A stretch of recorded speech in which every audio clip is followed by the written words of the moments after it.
सब लोग अपना अपना गेट खोलने की कोशिश करते हैं, पर कोई फायदा नहीं। कार बहुत स्पीड से जा रही है और ये लोग सब चिल्ला रहे हैं। तभी कार एक उजड़े हुए मकान के पास आकर रुकती है और सब गेट अपने आप खुल जाते हैं। ये लोग एकदम शांत हो जाते हैं और इधर उधर देखते हैं। चारों तरफ घना जंगल है और घनघोर अंधेरा है। बहुत तेज हवा चल रही है। सबसे पहले अवनीत बाहर निकलती है, उसके बाद धीरे धीरे सब लोग बाहर निकल आते हैं। सब चारों तरफ देखते हैं, दूर दूर तक कोई बस्ती नहीं दिखाई दे रही। तभी हवा की वजह से किसी बोर्ड के हिलने की आवाज़ से सबका ध्यान उधर जाता है। वो लोग देखते हैं एक टूटा फूटा सा बोर्ड है जिस पे शिराज स्वीट होम लिखा है। बोर्ड पे शिराज का नाम देख के ये लोग शॉक्ड हो जाते हैं। अवनीत कहती है, गाइस, हमें शिराज की हेल्प करनी ही होगी। हम लोग के पास कोई चॉइस नहीं है। सब लोग एक दूसरे को देखते हैं। इस खामोशी में सिर्फ हवा की आवाज़ ही सुनाई देती है, मानो वो भी जैसे डरा रही हो। अवनीत फिर कहती है, हमने भागने की कोशिश भी की पर कोई फायदा नहीं हुआ।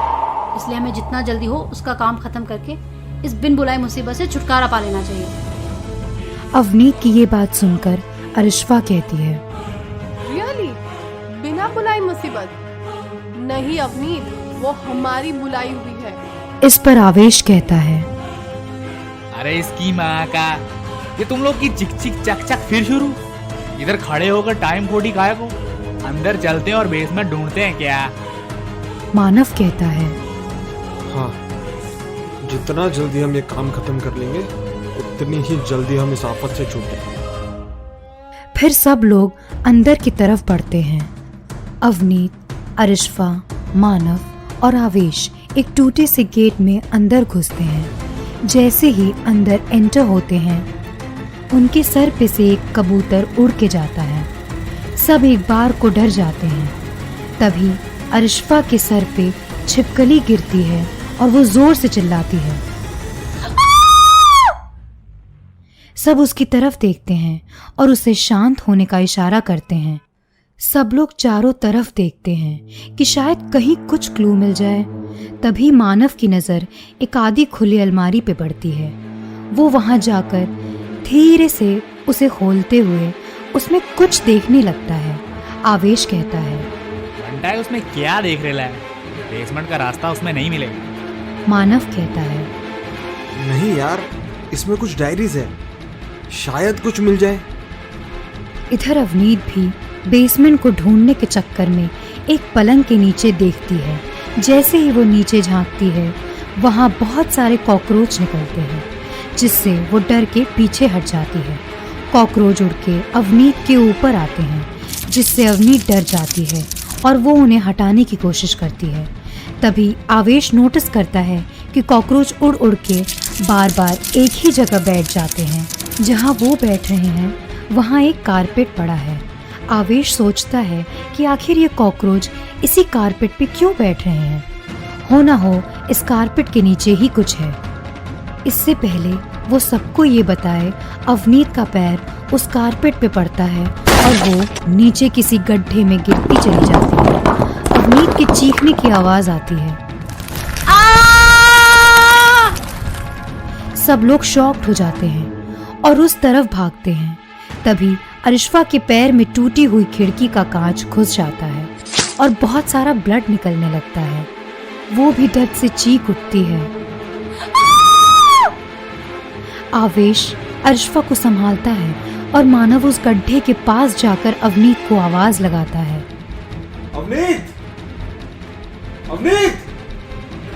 तुम ठीक तो हो ना? अवनीत!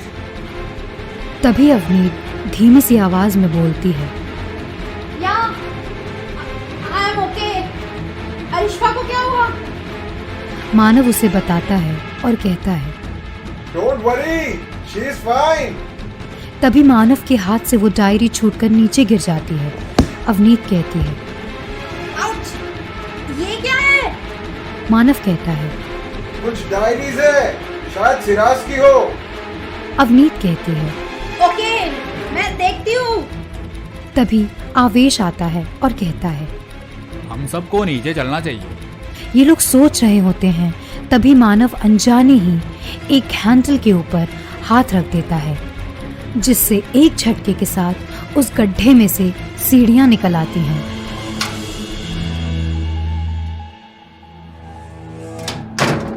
ये देखकर सब शॉक्ड हो जाते हैं। आवेश और अरिशफा मानव की तरफ देखते हैं। मानव कहता है, वॉट?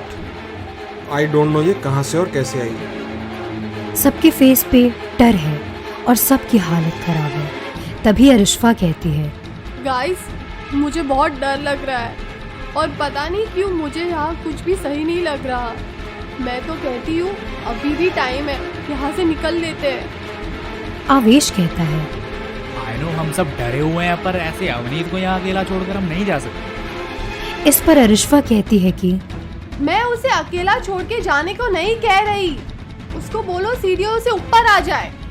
मानव कहता है, आई थिंक अरिशफा सही कह रही है। ऐसी अजीब सी जगह किसी का भी रुकना सेफ नहीं है। आवेश भी हाँ में सर हिलाकर अपनी रजामंदी जाहिर करता है और अवनीत को आवाज लगाता है, पर कोई जवाब नहीं आता। मानव भी 2-3 बार आवाज लगाता है, पर उधर से कोई जवाब नहीं आता। अब ये तीनों और डर जाते हैं। मानव डरी आवाज में कहता है। अब आवेश कहता है, अब क्या? उसका फोन है उसके पास, मैं अभी कॉल करके देखता हूँ। अरिशफा कहती है। कोई फायदा नहीं है, यहाँ नेटवर्क नहीं है। आवेश कहता है। फिर तो अपन लोगों को नीचे जाना ही पड़ेगा। अरिशफा कहती है। मुझे तो लग रहा है कि हम यहाँ ट्रैप हो गए हैं। मानव कहता है। अब जो भी है, हम पीछे नहीं हट सकते। आवेश अरिशफा से कहता है। पर बच्ची तू कैसे नीचे कर पाएगी? तेरा तो पैर गेला है। एक काम कर, तू यहीं से रुक, हम दोनों जाते हैं। अरिशफा कहती है। नो वे, मैं इस भूतिया घर में अकेली नहीं रह सकती, मैं भी चलूंगी। तुम मेरी चिंता मत करो, जब सर ओखली में दे ही दिया है तो मुसल से क्या डरना। ये सुनकर मानव और आवेश स्माइल करते हैं। मानव कहता है। पहले मैं जाता हूँ, फिर अरिशफा और फिर तुम आवेश, क्योंकि हम नहीं जानते ये सीढ़ियाँ कितनी मजबूत है। आवेश कहता है। ठीक है। मानव थोड़ा डरते हुए अपने चेहरे का पसीना पोंछते हुए सीढ़ियों पे चढ़ने के लिए जैसे ही अपना एक पैर रखता है, तेज आवाज के साथ सीढ़ियां थोड़ा नीचे सरक जाती हैं, जिससे अरिशफा की चीख निकल जाती है। आवेश कहता है। आर यू ओके मानव? मानव थोड़ा घबरा कर कहता है। या I'm okay। और मानव धीरे धीरे नीचे उतरना शुरू करता है। हर कदम पे मानव को लग रहा था कि जैसे वो उसका आखिरी कदम हो। ये सब सोचते सोचते वो नीचे पहुंच जाता है और आवाज लगाता है। अरिशफा, अब तुम आ जाओ। ये सुनते ही अरिशफा की जान हलक में अटक जाती है। आवेश उसके कंधे पे हाथ रखकर उसको हिम्मत देता है और कहता है। घबराने का नहीं, अपन सब ठीक ठाक बाहर निकल जाएंगे। अरिशफा कहती है। आर यू श्योर ना? आवेश कहता है। श्योर और क्या, माँ शपथ। अभी फिर बाहर जाकर अपन को प्रैंक वाला वीडियो भी तो अपलोड करने का है। आवेश की बात सुनकर अरिशफा स्माइल करती है और उससे थोड़ी हिम्मत भी आती है और वो धीरे धीरे नीचे उतरना शुरू करती है। अरिशफा के नीचे जाते ही आवेश भी जल्दी जल्दी नीचे उतर रहा होता है। जैसे ही आवेश आखिरी 2 सीढ़ी तक पहुंचता है, एकदम से सीढ़ी नीचे गिर जाती है। आवेश गिरते गिरते बचता है। ये देखकर सबकी चीखें निकल जाती हैं। अवनीत दौड़ के आवेश के पास आती है और पूछती है। तुम्हें कहीं लगी तो नहीं? आवेश कहता है। नहीं नहीं, आई एम ओके। अवनीत कहती है। इससे पहले कि हम यहाँ कुछ ढूंढें, आई थिंक हमें ये डायरीज पढ़ लेनी चाहिए। अरिशफा कहती है। हाँ, बस अब यही बाकी रह गया है, किसी मरे हुए इंसान की डायरी पढ़े। आवेश कहता है। अरिश्वा ठीक कह रही है। मानव कहता है। पर एक बार पढ़ लेने में हर्ज क्या है? आखिर वो चारों वहीं बैठ जाते हैं और मोबाइल की फ्लैश लाइट में अवनीत डायरी पढ़ना शुरू करती है। जैसे ही वो फर्स्ट पेज ओपन करती है, उसमें लिखा होता है अवनीत। अपना नाम पढ़कर अवनीत शॉक्ड हो जाती है और बाकी सब भी। अवनीत आगे पढ़ना शुरू करती है। आजकल मुझे सब कुछ बहुत अच्छा लगता है। मैं बिन बात मुस्कुराता हूं। जो बारिश मुझे कभी पसंद ही नहीं थी, ना जाने क्यों मुझे भाने लगी। सबकी वजह सिर्फ और सिर्फ एक ही है, वो है अवनीत। अवनीत पढ़ना रोककर सबकी तरफ देखती है। सब उसे देख रहे होते हैं।